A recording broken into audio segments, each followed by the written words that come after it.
요아스 왕이 나라를 부흥시켰는데요. 당시에 할머니가 아달리라고 하는 여왕이었어요. 악독했죠. 근데 이 장면이 뭐냐면 그 당시에 여호야다라고 하는 고모부 제사장 때문에 아달랴를 몰아내고 요아스 왕을 이제 왕으로 세우는 장면이에요. 이 여왕을 몰아내고 요아스를 왕으로 세웠는데 아달랴가 그동안 남유다를 바알 신상으로 쑥대밭으로 만들어 놨어요. 그러면 하나님을 섬기는 성전은 어땠겠어요? 창고 같지 않았겠습니까? 거기서 제사라도 제대로 드렸겠어요? 하나님을 섬기는 제사장들이 거기서 하나님을 제대로 섬겼겠냐고. 요아스는요, 신앙이 좋은 여호야다를 통해서요, 신앙교육 잘 받았어요. 다른 사람들은요 괜찮았어요. 근데 이 요아스 왕만 이거에 대해서 불편해합니다. 그래서 나라를 바꾸죠. 불편함이 어떻게 보면요, 불편함 때문에 그 공동체 분위기를 안 좋고 망가뜨리는 사람이 있는가 반면에 그 불편함 때문에 그 공동체를 발전시키는 사람들이 있어요. 오늘 본문의 위에 보면 아달랴 때문에 만들어졌던 바알의 신상과 이 모든 것들을요, 왕이 바뀌니까 종교가 바뀌면서 싹 다 치웠어요. 다 갈아엎었어요. 그러면 여러분 한번 생각해 보세요. 분명히 아달랴 때는요, 하나님께 제사 드리기 어려웠을 거예요. 아니, 성전에 들어가는 것조차도 어쩌면 힘들었을 거예요. 그거에 불편했던, 그 하나님 앞에 예배 드리고 싶었던 사람들이 이러면 안 되는데 이러면 안 되는데 라고 했는데 거기서 예배 드리면서 하나님의 제사장들이 제사를 드리면서 얼마나 좋았겠어요. 근데 거기서 멈춰요. 성경을 보니까 제23년에 이르도록 요아스 왕이 됐는데 몇 년이 됐대요? 23년이 됐대요. 그러면 바알 신상 때려 부수고 하나님 앞에 제사를 드리기 시작한 게 몇 년 된 거예요? 대략 20여 년이 넘은 거예요. 근데도 성전이 지금 여전히 제대로 준비되어 있지 않고, 제대로 청소되어 있지 않고, 제대로 관리되어 있지 않은, 방치된 대로, 아마 창고 같았지만 물건만 치우고 그냥 제사를 드린 지 20년이 넘었는데 이거를요, 요아스 왕이 수리를 시켰는데도요 안 해요. 왜냐하면 제사를 못 드렸다가 드리는 것만으로 땡큐니 그냥 여기서 안주하고 하나님께서 더 원하시는 예배, 기쁨과 감사로 은혜가 충만한 예배까지 생각 못하고 그냥 주저앉고 안주해서 그렇게 지내는 거예요. 안 불편한 거예요. 생각보다요, 여러분, 안 불편해요. 처음에만 좀 불편하거나 누렸다가 없어지면 불편해하지, 이게 좀 나아지면요 안 불편해합니다. 저 여러분들한테 부탁드리고 싶은 마음이 사실 있어요. 신앙생활은 감사는 하되 만족은 하지 말자. 좀 어렵긴 해요. 왜냐하면 하나님께서는 우리들에게 주셔야 될 것들이 아직도 많이 있습니다.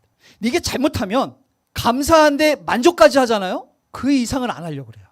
잘못하잖아요. 그럼 그냥 안주해버려요. 이 정도도 왜? 뭘 더 노력해? 지금도 괜찮은데 라고 할 수 있단 말이에요. 그래서 저는 여러분들이 마음 가운데 늘 불편함을 좀 품는 자들이었으면 좋겠어요. 여러분, 불편한 건 신앙적으로 부족한 게 아니에요. 불편한 건요, 하나님께서 무언가를 더 발전시키기 위해서 주님께서 여러분들에게 주신 소원들이에요. 여러분, 당시에 성전을 관리했고 성전에서 제사 드렸던 사람들은 제사장들입니다. 왕이 몇 번이나 왔겠어요. 근데 정작 거기서 제사 드렸던 제사장들은 안 불편해했어요.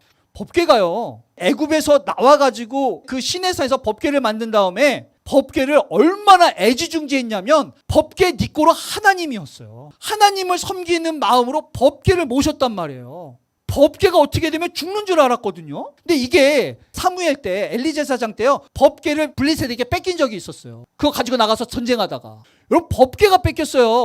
어떻게 돼야 돼요? 근데 제가 무슨 생각을 했냐면, 사울 왕이야 그렇다 쳐요.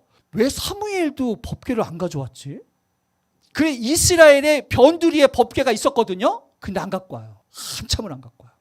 불편한 사람이 딱 한 사람이 있었어요. 다윗만 불편했어요. 그러니까 다윗이 그 당시에 이제 왕이 되자마자 제일 먼저 한 게 법궤 갖고 온 거예요.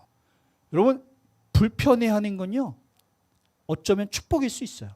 불편하니까 가만히 보지 못하고 하나님께서 원하시는 모양으로 새롭게 만들어갈 수 있는 거예요. 불편한 사람들을 통해서 예배가 회복되고, 불편한 사람들을 통해서 기도하게 되고 하나님 앞에 매달리게 되는 거예요. 그 불편함을 참을 수 없어서 불편함 때문에 몸부림칠 수 있어야 돼요. 그건 믿음이 떨어진 게 아니에요. 하나님께서 주신 거룩한 소원일 수 있어요. 예루살렘 성이요, 박살이 났어요. 성벽이 다 무너져가지고 문이 다 탔어요. 아니, 얼마나 보기 싫겠어요.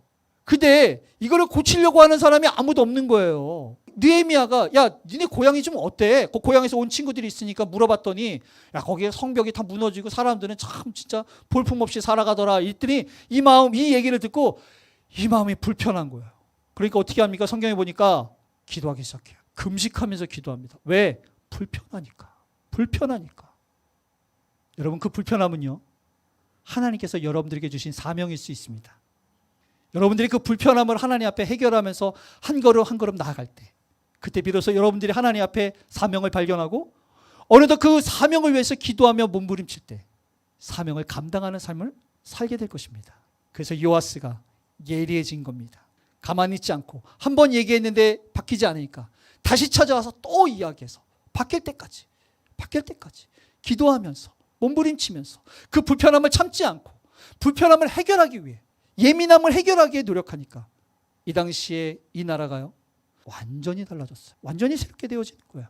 우리 선정교회가 이전에는 불편함, 예민함이 마치 안 좋은 걸로 우리가 오해했다면 앞으로는 그것을 하나님의 음성으로 듣고 그것을 내 사명이라고 생각하고 그것 때문에 불평하는 게 아니고 그냥 참고 모른 척하는 게 아니라 기도하면서 해결하려고 애쓰는, 그래서 그러한 예리한 사람들로 가득 찬 선정교회 되기를 축복합니다.